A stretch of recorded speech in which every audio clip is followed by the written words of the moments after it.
تھا کہ ایک دشمنی سی پیدا ہو جاتی تھی دل میں حضور کے خلاف اور صادق الایمان مسلمانوں کے خلاف، کہ یہ انہوں نے ہمیں مشکل میں ڈال دیا ہے۔ ہم ایمان لائے تھے، ہمیں کیا پتا تھا کہ ایمان کے تقاضے یہ ہوں گے؟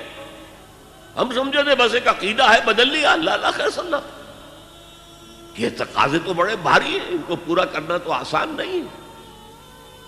وہ جو اقبال کہتا ہے تو بچا بچا کے نہ رکھ اسے، تیرا آئینہ ہے وہ آئینہ کہ شکستہ ہو تو عزیز تر ہے نگاہ آئینہ ساز میں۔ جان اور مال بچاؤ نہیں، خرچ کرو۔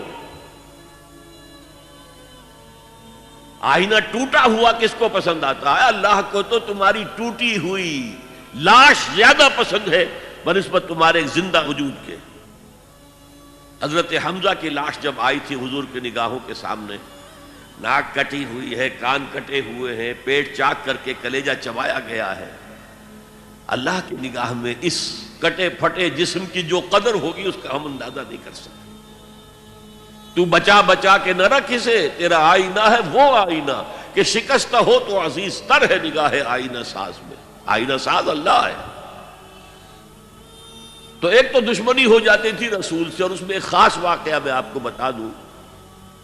حضور نے مدینہ تشریف آوری کے 6 مہینے کے بعد 7ویں مہینے سے چھوٹے چھوٹے چھاپا مار دستے بھیجنے شروع کر دیے to threaten the life line of Mecca.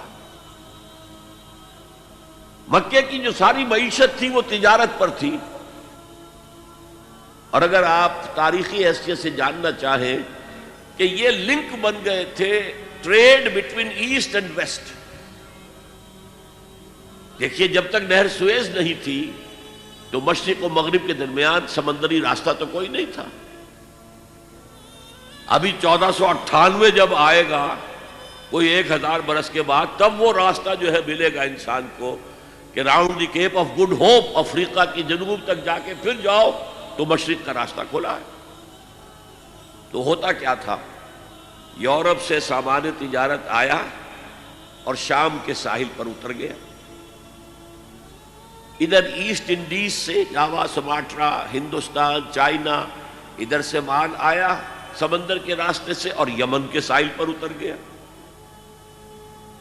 And between these 2 points, caravans of the Quraysh, they were going to and fro.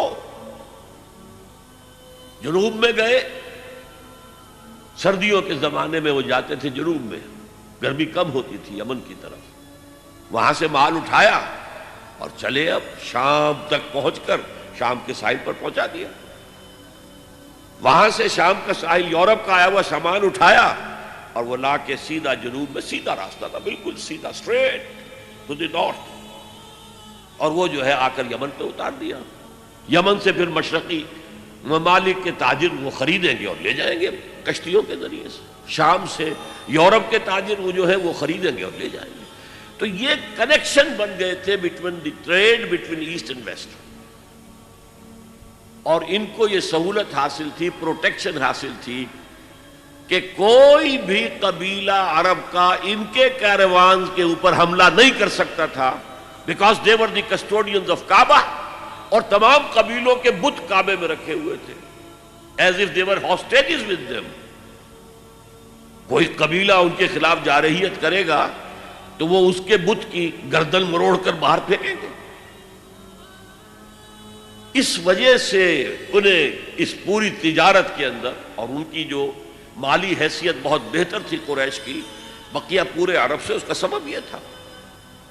اب حضور نے کیا کیا؟ اسے تھریٹن کیا، we are very much here now.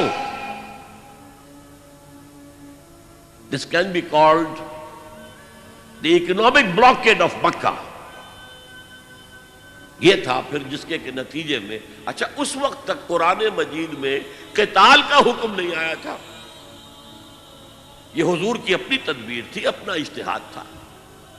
تو وہ کہتے ہیں دیکھو جی ابھی قرآن میں تو حکم آیا نہیں، یہ تو کچھ ایڈونچرس آدمی معلوم ہوتے ہیں، ایمبیشس آدمی معلوم ہوتے ہیں، انہوں نے ہمیں مصیبت میں ڈال دیا۔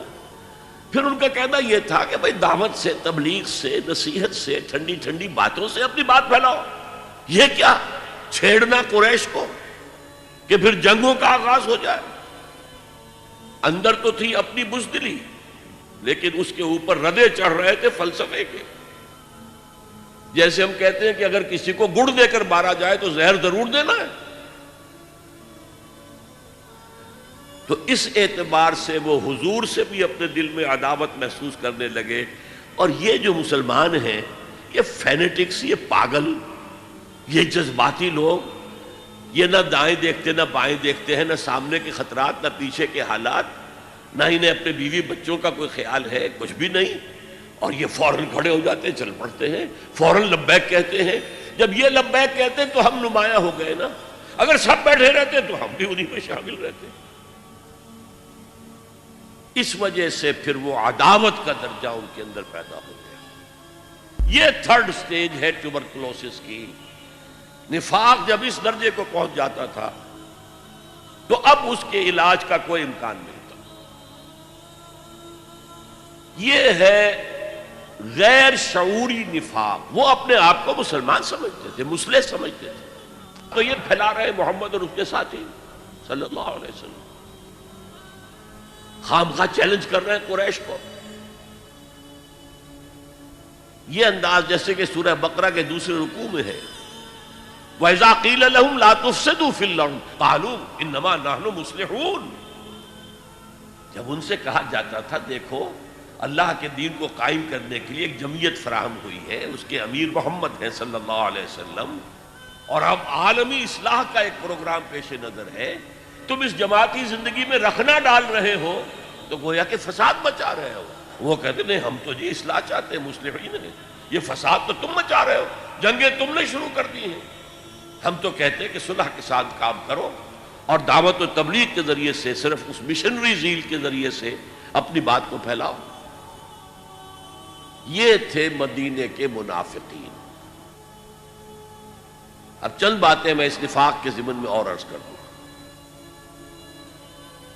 حضور نے فرمایا صلی اللہ علیہ وسلم نفاق کے بارے میں، ما خافہ الا مومن وما امنہ الا منافق.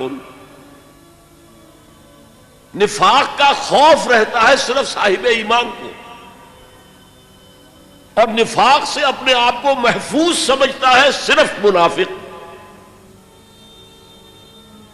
صاحب ایمان تو ہمیشہ اس فکر میں رہتے تھے ہم سے کوئی کمزوری ظاہر نہ ہو جائے، مال اور اولاد کی محبت کہیں ہمارے قدم نہ روک لے، کہیں اللہ کے ہاں ہمارا شمار منافقین میں نہ ہو جائے. کوئی چھوٹی سی تقصیر ہو گئی تو وہ بھی انہیں معلوم ہوتا تھا کہ جیسے پہاڑ ان کے سروں پر آ گیا ہے. حضور نے فرمایا کچھ لوگ ایسے ہوتے ہیں کہ اگر گناہ کر بیٹھتے ہیں تو ایسے محسوس کرتے ہیں کہ پہاڑ تلے آ گئے، اتنا بوجھ، اتنا احساس کے اوپر ثقل. اور کچھ لوگ ایسے ہوتے ہیں کہ بڑے سے بڑا گناہ کر کے بس اتنا سا احساس ہوتا ہے کہ ناک پر مکھی بیٹھ گئی کہ ہم نے یوں کیا اڑا دیا، بس اتنا احساس. وہ ضمیر نام کی اندر شے وہ بتاتی تو ہے تم نے غلط کام کیا، اس سے زیادہ نہیں، مکھی اڑا دی خلاص. تو ما امنہ الا منافق.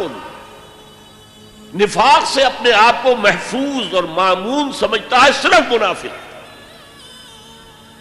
یہ غیر شعوری نفاق ہے نا. وہ نہیں جانتا کہ میں منافق ہوں، وہ تو کہتا ہے میں مسلم ہوں، میں محمد کے پیچھے نمازیں پڑھتا ہوں صلی اللہ علیہ وسلم، میں روزے رکھتا ہوں، اگرچہ طبیعت تو نہیں چاہتی لیکن کیا کروں، جبرن زکوٰۃ بھی دے دیتا ہوں تاکہ مسلمانوں میں شمار تو رہے. تو وہ تو اپنے آپ کو مسلمان سمجھتا تھا منافق. تو ما امنہ الا منافق وما خافہ الا مومن. مومن کو خوف رہتا ہے کہ کہیں میں نفاق کی سرحدوں کے اندر داخل نہ ہو